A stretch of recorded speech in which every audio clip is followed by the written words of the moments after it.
Thyroid কী এবং এর কাজ কী?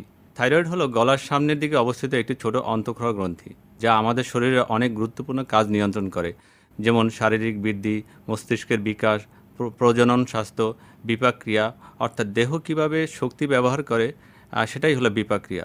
তাই যখন থাইরয়েড ঠিকমতো কাজ করে না, তখন অনেক ধরনের শারীরিক সমস্যা দেখা দিতে পারে। এটি এখন নীরব মহামারী। সারা বিশ্বে ২০ কোটিরও বেশি মানুষ থাইরয়েড রোগে আক্রান্ত। এর মধ্যে অর্ধেকেরও বেশি মানুষ জানে না যে তারা এই রোগে ভুগছেন।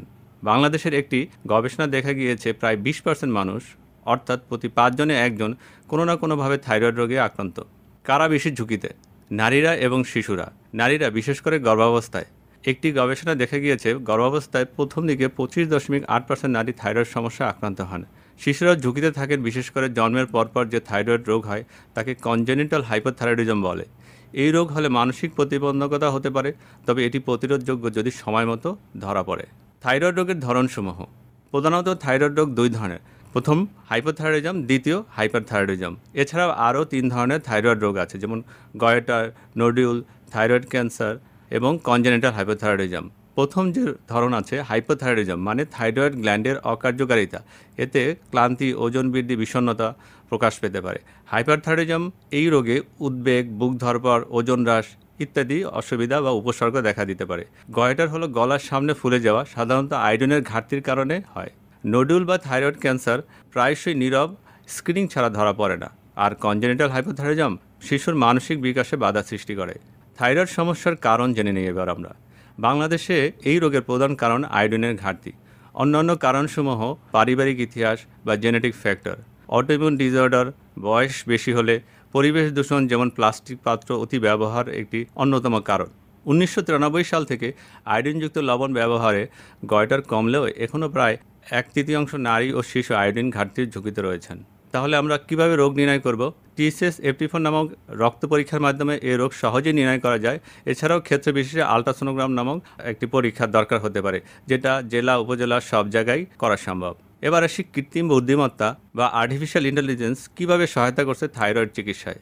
এআই এখন থাইরয়েড রোগ চিহ্নিত ও ব্যবস্থাপনার ক্ষেত্রে বৈপ্লবিক পরিবর্তন আনছে। যেমন ল্যাব রিপোর্ট ও আল্ট্রাসাউন্ড স্ক্যান দ্রুত বিশ্লেষণ করে শনাক্ত করতে পারে রোগ। থাইরয়েড ক্যান্সার ও নোডিউল দ্রুত চিহ্নিত করতে সাহায্য করে। রোগীর জন্য ব্যক্তিকেন্দ্রিক চিকিৎসা পরিকল্পনা করতে সহায়তা করে। দুর্গম এলাকাতেও বিশেষজ্ঞ পর্যায়ে সেবা পৌঁছে দিতে পারছে এই এআইয়ের মাধ্যমে। এর ফলে রোগ শনাক্তকরণ হচ্ছে দ্রুত, চিকিৎসা হচ্ছে নির্ভুল, আর রোগী পাচ্ছেন ভালো ফলাফল। চিকিৎসকের পরামর্শ কখন নেবেন?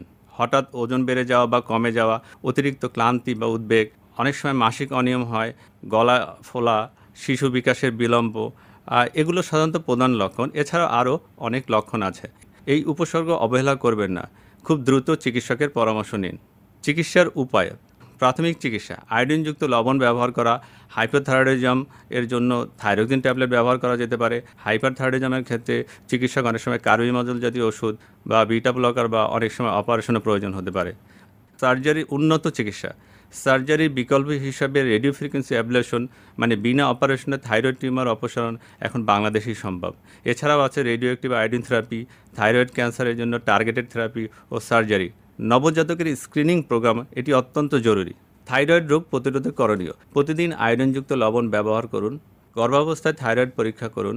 নবজাতকের স্ক্রিনিং চালু রাখা। ঝুঁকিপূর্ণ ব্যক্তিদের নিয়মিত পরীক্ষা করানো।